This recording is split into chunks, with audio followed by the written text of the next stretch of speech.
together instructions for the Vermont Institute of Natural Science solar box that I built. This is the actual box. It's built in a Pelican 1660 case with it's got an aluminum backplate in it that all the electronics mount to and so forth. So I'm going to go over the components so you understand exactly how this is set up. We got the charge controller. We've got a solar UCM. Basically this thing communicates with the shunt and the charge controller, and then phones home so we can remotely monitor the status of the solar. We've got a shunt down here that actually monitors current going in and out of the battery, so we know exactly what the state of charge is. So once the batteries, these batteries that are inside the box now are temporary batteries. You've already got your batteries back there, and we'll provide a wire diagram of exactly how to wire all of those up. These are set up. I've been testing the box for about 2 weeks now with these batteries in place. But this measures the current going in and out of the batteries, and once you get your batteries fully set up and charging, and the batteries are fully charged, we'll reset it so that the state of charge is at 100%. But this will keep track of the current going in and out of the batteries. It also monitors what the load is, so you'll always know what the state of charge is in the battery.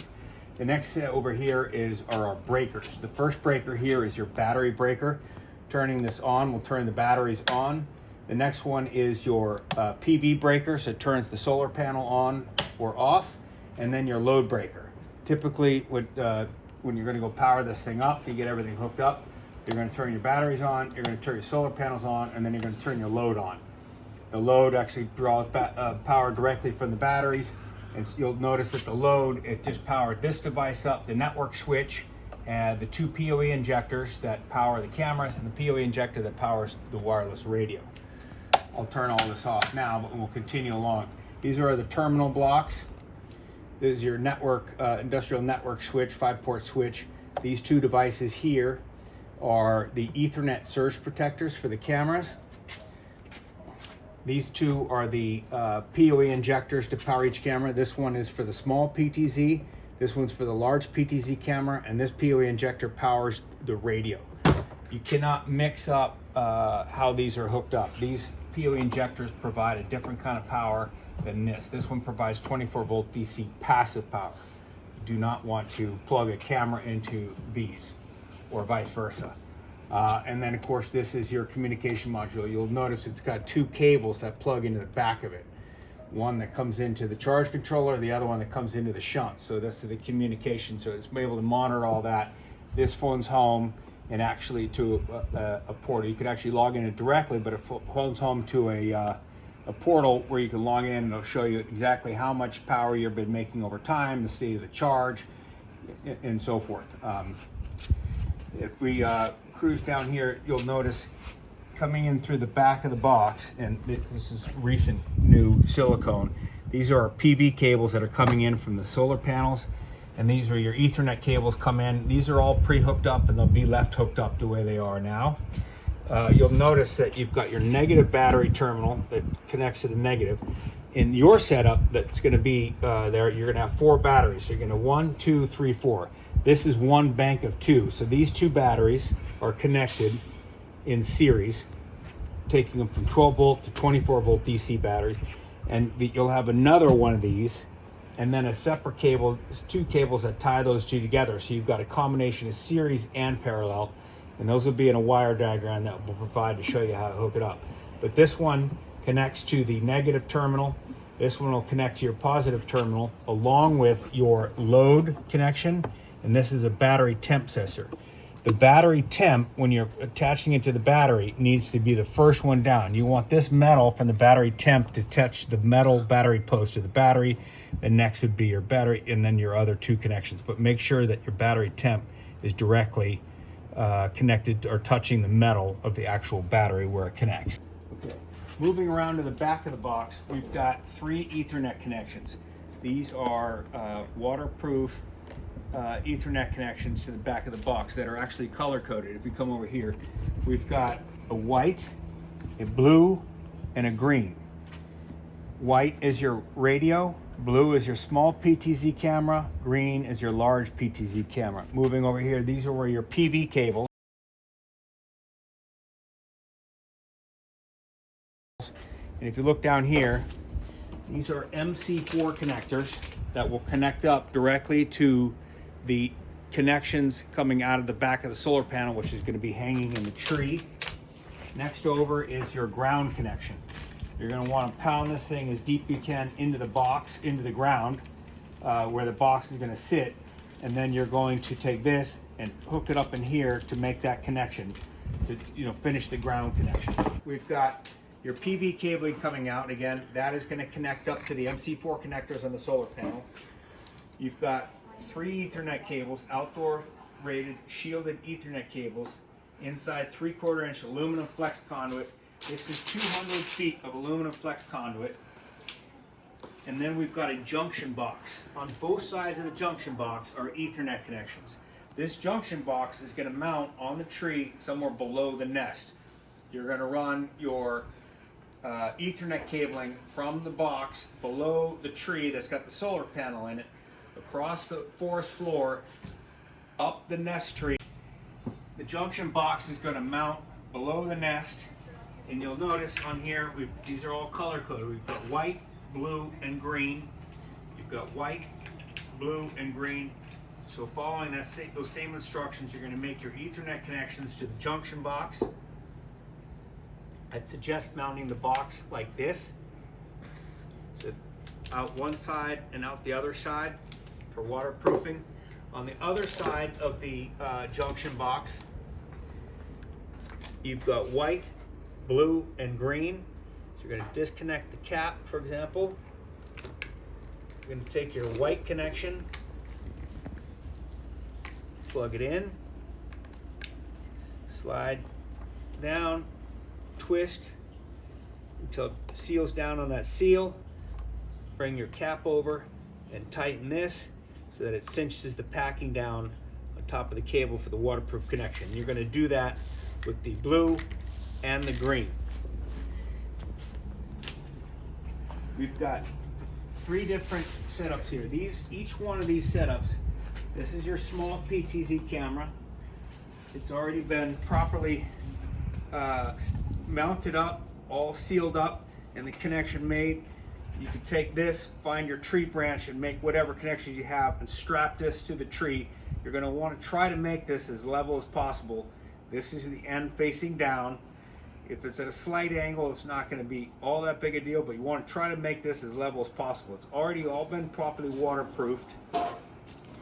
And then each one of these devices, the large PTZ camera, the small PTZ camera, and the wireless radio all have 25 feet of Ethernet cabling inside a smaller flex conduit. And all of these connections are made to the junction box. The wireless radio has mounting parts and so forth that are in a box. I'll show you pictures of that.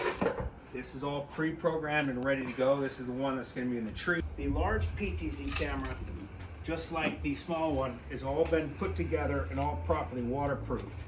You're going to want to mount this one just like this with the camera facing down. And this is your microphone box that's going to mount somewhere down below. You want to mount the microphone box with this end facing down for waterproofing purposes, and the same thing with the camera facing like this. You can put strapping around here, or you can fabricate other pieces of wood that can attach to this and hold it, but this is all properly waterproof. The network connection from the junction box, 25 feet, and comes into the bottom of the mic box. Inside the mic box, there's be pictures of it, is a microphone interface with a gain adjustment. I've already pre-adjusted the gain in the perfect spot, allowing us via the web interface of the camera to raise the volume or lower the volume just a little bit. And we've provided radio mounts, one for the tree, one for the tower. Inside the box here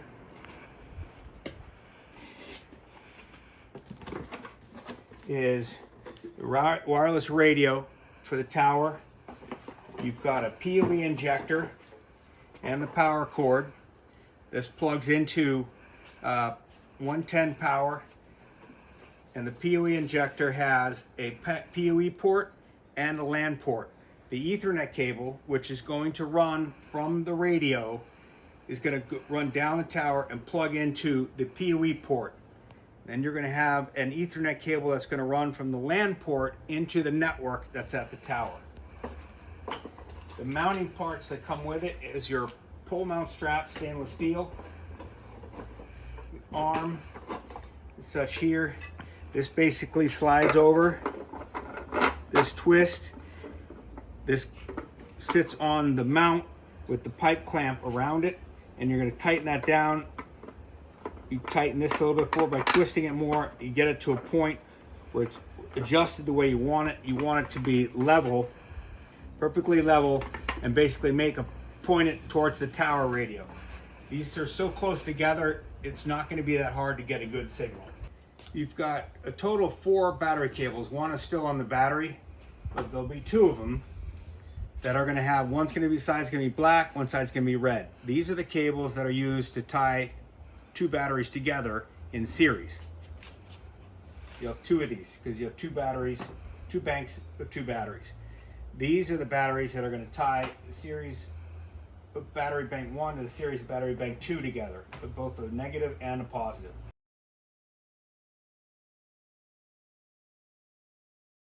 And again, that'll be provided in the wire diagram. As well, all the miscellaneous manuals and spare parts, tools, parts, and so forth that came with everything will be in a bag. Okay, I want to show you exactly how we actually connect and disconnect these weatherproof Ethernet connections. You're going to first hold the cap here and loosen this end cap to bring it, that loosens your connection that squeezes down on the cable. You're then going to twist counterclockwise and slide this back and push your tab to disconnect.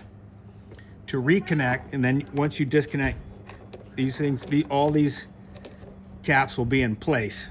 When you get all this equipment and go to hook it up, you're going to take the cap off, you're going to take your Ethernet connection, plug it in till it clicks, and carefully slide this thing down, thread it on until it seats down on this green gasket.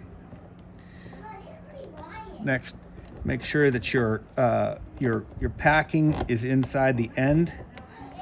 Slide your cap up.